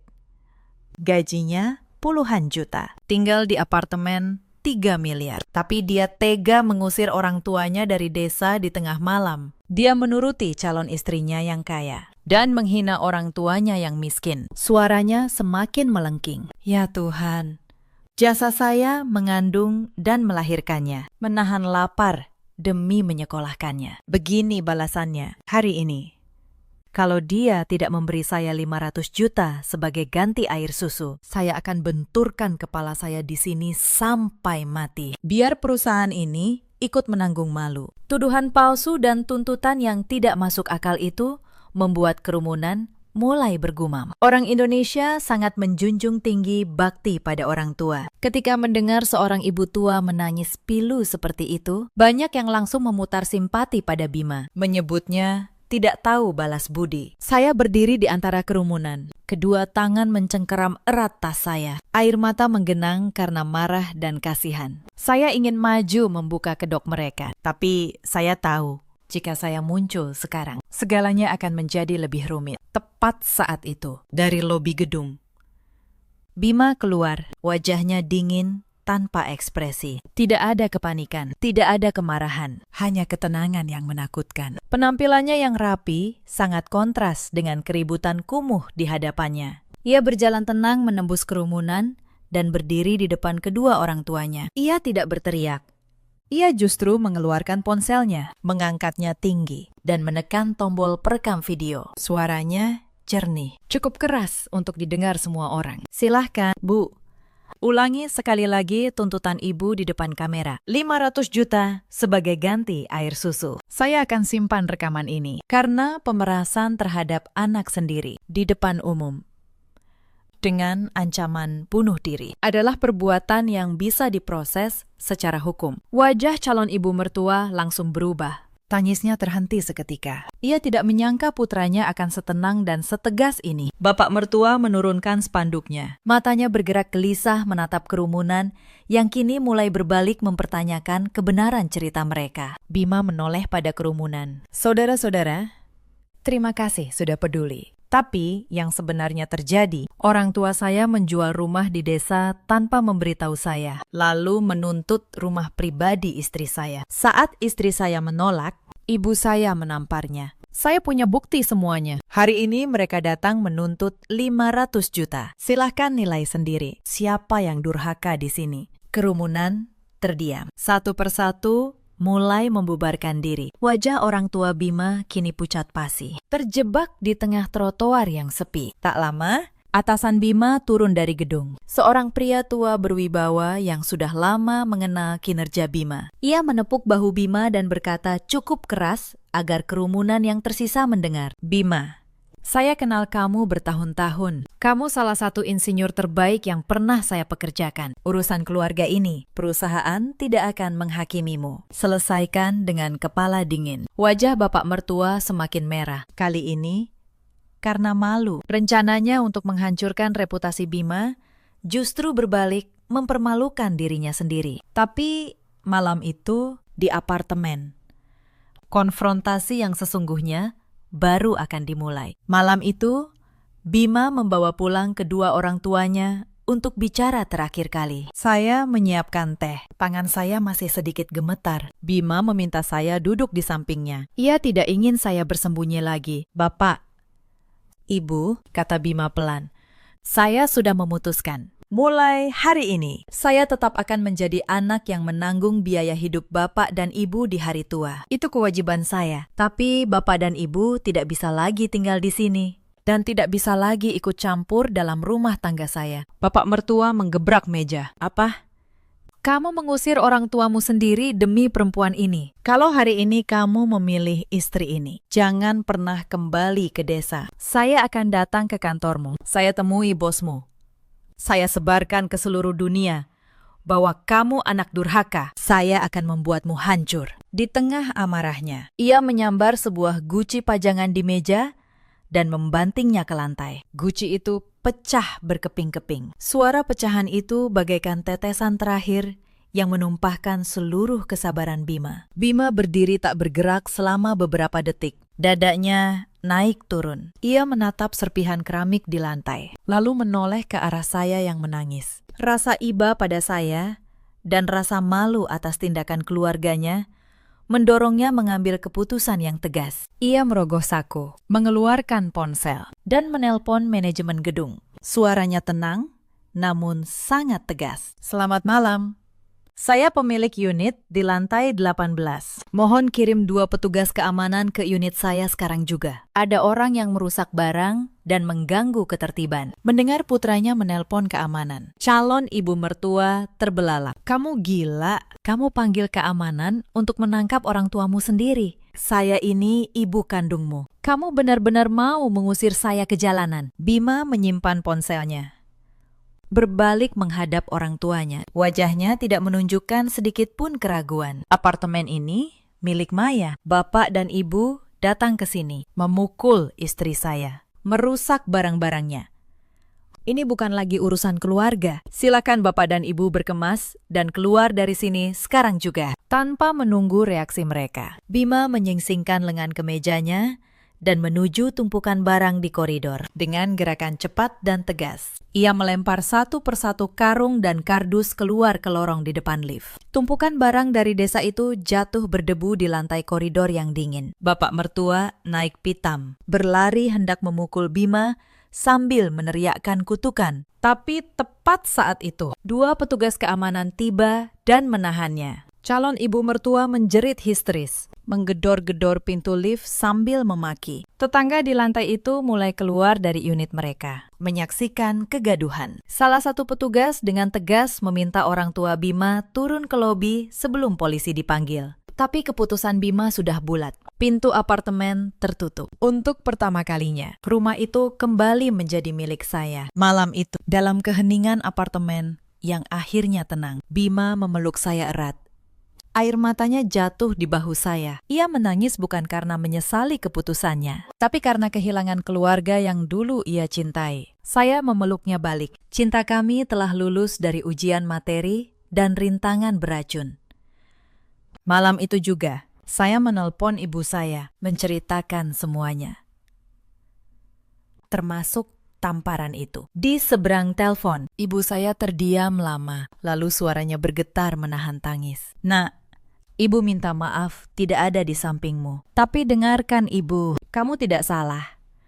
Mempertahankan harga diri bukan kesombongan. Dan Bima, suamimu, dia pria sejati. Bawa dia pulang ke sini, kapanpun kalian butuh tempat berteduh. Mendengar suara ibu saya, air mata saya kembali mengalir. Tapi kali ini, karena lega. Saya tahu, saya tidak pernah benar-benar sendirian. Keesokan harinya, Bima mengambil cuti. Saya menemaninya ke bank untuk mencairkan 500 juta. Memegang tumpukan uang kertas baru di tangan. Hati Bima terasa berat. Uang ini bukan untuk investasi atau bakti, melainkan harga yang harus dibayar untuk membeli kebebasan dari orang-orang terdekatnya. Kami menghubungi kantor notaris. Tempat pertemuan adalah sebuah kafe sederhana. Orang tua Bima datang lebih awal. Sikap mereka berubah.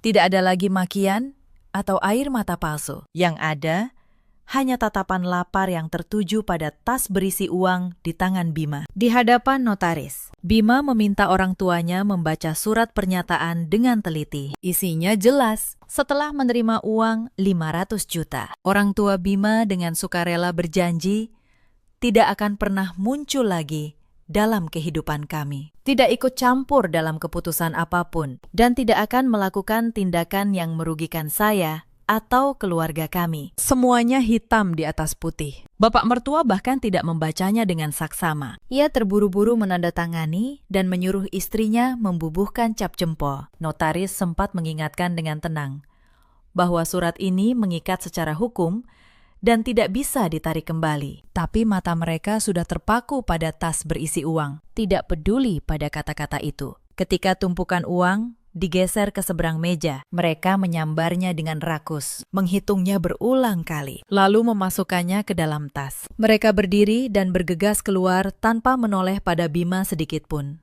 Dengan ditandatanganinya surat itu, Bima secara resmi telah memutus belenggu dari keluarga beracunnya. Saya melihat punggung Bima yang sedikit membungkuk. Saya tahu, Hari itu adalah hari yang paling menyakitkan dalam hidupnya. Tapi ia memilih kedamaian kami di atas segalanya. 2 hari kemudian, pernikahan kami berlangsung. Berbeda dari pernikahan pada umumnya. Resepsi kami hari itu sepi dari pihak keluarga laki-laki. Deretan meja yang disediakan untuk keluarga mempelai pria kosong melompong. Sebuah keheningan kecil di tengah ruangan yang megah. Namun kekosongan itu sama sekali tidak membuat pernikahan kami suram. Sebaliknya, suasana terasa begitu hangat, tulus, dan penuh cinta sejati. Orang tua saya tidak menyalahkan Bima sedikit pun. Mereka justru semakin menyayanginya. Saat ayah saya menuntun saya ke panggung dan menyerahkan tangan saya kepada Bima, beliau menggenggam tangan menantunya. Suaranya yang lembut terdengar melalui mikrofon. Mulai hari ini, kamu bukan hanya menantu,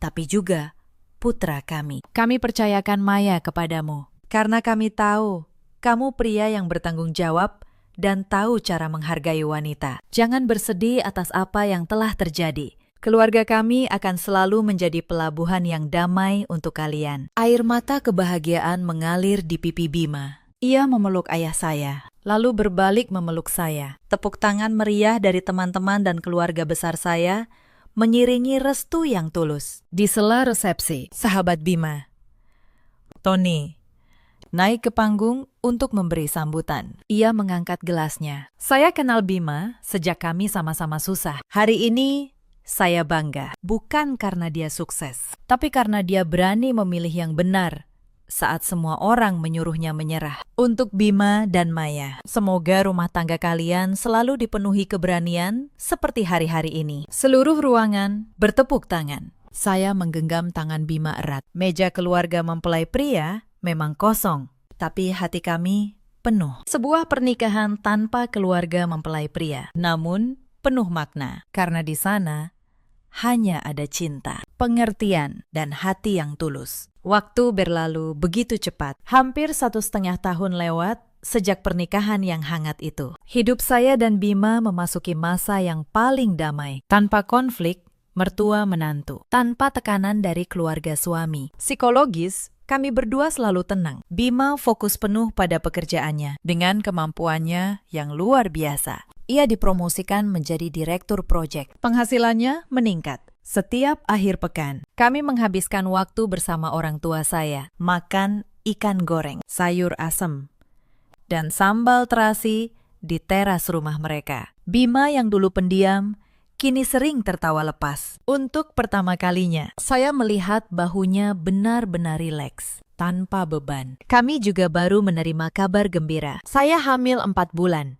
Sepasang anak kembar yang sehat sedang tumbuh di dalam rahim saya. Bima setiap malam menempelkan telinganya ke perut saya, berbisik pada anak-anak kami. Berjanji akan menjadi ayah yang melindungi mereka, apapun yang terjadi. Saya pikir kisah lama itu telah benar-benar tertutup. Tapi karma punya caranya sendiri untuk datang. Dan ia datang pada sore yang tidak pernah kami duga. Sore itu, telepon Bima berdering dari seorang kerabat di desa. Suaranya bergetar. Calon ibu mertua, kini ibu mertua saya, mengalami kecelakaan parah. Dari cerita kerabat itu, kami baru tahu apa yang terjadi pada uang 500 juta itu. Begitu mereka kembali ke desa dengan uang sebanyak itu, mereka tidak menabungnya. Bapak mertua merasa dirinya orang kaya baru. Ia membeli motor mahal, sering ke kota, dan akhirnya terjerumus dalam perjudian dan investasi bodong yang dibawa seorang kenalan. Ia yakin uangnya akan berlipat ganda dalam sebulan. Dalam waktu kurang dari setahun, 500 juta itu ludes, tak bersisa. Lebih buruk lagi, ia berutang pada banyak orang. Para penagih datang ke rumah kontrakan mereka setiap hari. Mereka jatuh miskin, bahkan lebih parah dari ketika tinggal di desa dulu. Tidak ada lagi rumah, tidak ada lagi tabungan, hanya tumpukan utang. Dalam kondisi terdesak, ibu mertua nekat bekerja kasar, mengangkut barang di pasar demi sedikit uang. Hari itu, ia tertabrak kendaraan saat menyeberang dengan beban berat di punggungnya. Ia kritis dan butuh operasi darurat yang mahal. Tidak ada satupun kerabat yang sanggup menanggung biayanya. Dalam keputusasaan, bapak mertua akhirnya menelpon, memohon pada anak yang setahun lalu mereka caci di depan umum. Bima terdiam lama setelah menutup telepon. Wajahnya menyimpan badai. Saya tahu di dalam dadanya ada pertarungan antara luka lama dan darah daging yang tak bisa ia ingkari. Saya menggenggam tangannya. Mas, apapun keputusanmu, saya akan mendukung. Jangan sampai kamu menyesal seumur hidup. Bima menatap saya, lalu mengangguk pelan. Malam itu juga, kami berangkat ke rumah sakit di kota terdekat dari desa. Sesampainya di sana, kami melihat bapak mertua duduk lunglai di lorong rumah sakit. Tubuhnya kurus dan tua, jauh berbeda dari sosok angkuh setahun lalu. Melihat Bima datang, ia langsung berdiri dengan tatapan memohon. Maya, maafkan Bapak. Dulu kami buta dan jahat padamu. Selama 1,5 tahun ini, setiap malam Bapak menangis merindukan kalian. Tapi Bapak tidak berani menelpon. Bapak hanya berharap ibumu selamat. Di hadapan pemandangan itu, semua dendam dan sakit hati di dada saya luruh, berganti rasa iba yang manusiawi. Bima tidak banyak bicara. Ia langsung menuju kasir dan membayar uang muka.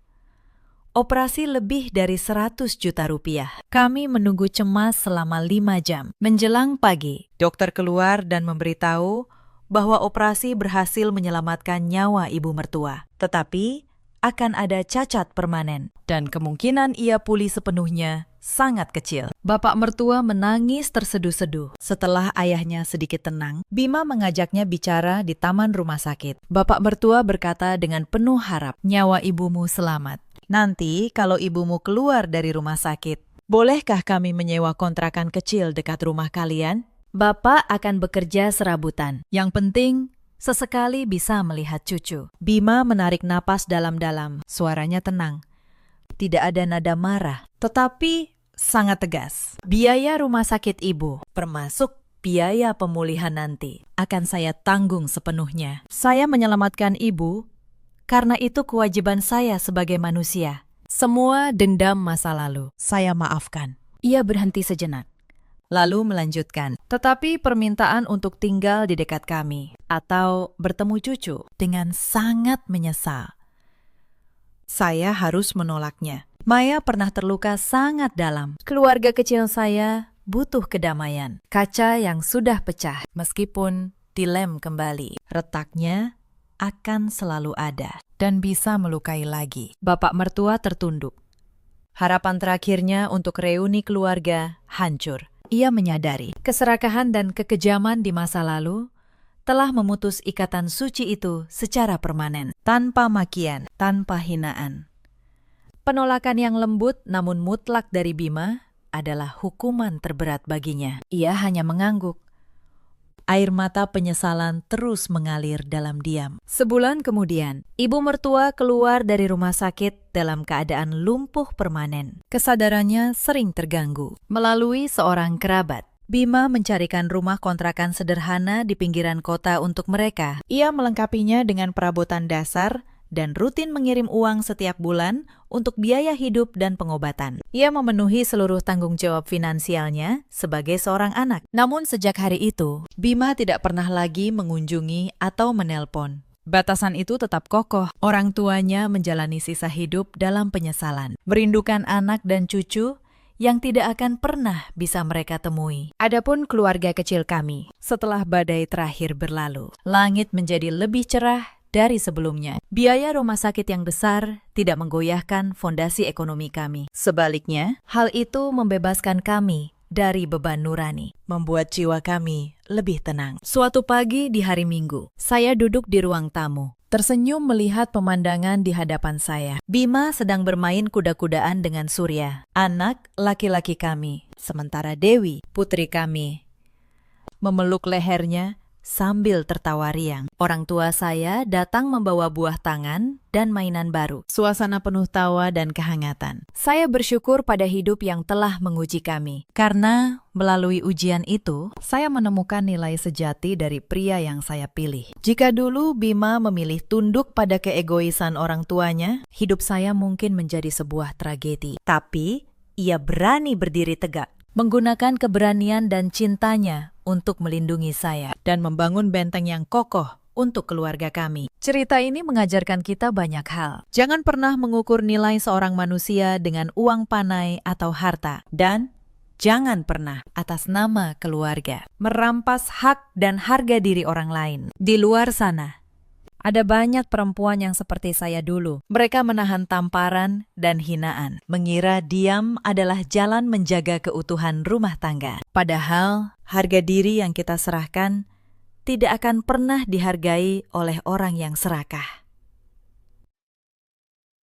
Di luar sana juga, ada banyak suami yang memilih diam, takut dianggap durhaka, lalu membiarkan istrinya terluka. Tapi berbakti yang sejati bukanlah membenarkan kesalahan orang tua. Berbakti sejati adalah berani berkata cukup ketika keadilan diinjak-injak. Dan ada pula para ibu mertua yang mengira anak laki-laki dan menantunya adalah milik mereka untuk dikuasai. Mereka lupa bahwa rasa hormat tidak bisa dipaksa. Ia hanya tumbuh dari kasih sayang yang tulus. Bima telah memilih melindungi keluarga kecilnya tanpa membenci. Orang tuanya menanggung akibat dari pilihan mereka sendiri. Dan saya akhirnya menemukan kedamaian yang selama ini saya impikan. Dalam hidup, kita selalu punya pilihan. Memilih diam dan terluka, atau memilih berdiri dan menjaga harga diri. Bagaimana dengan kalian? Ceritakan kisah kalian di kolom komentar. Jika kisah ini menyentuh hati kalian, jangan lupa tekan like dan berlangganan. Terima kasih sudah menemani sampai akhir. Sampai jumpa di cerita berikutnya.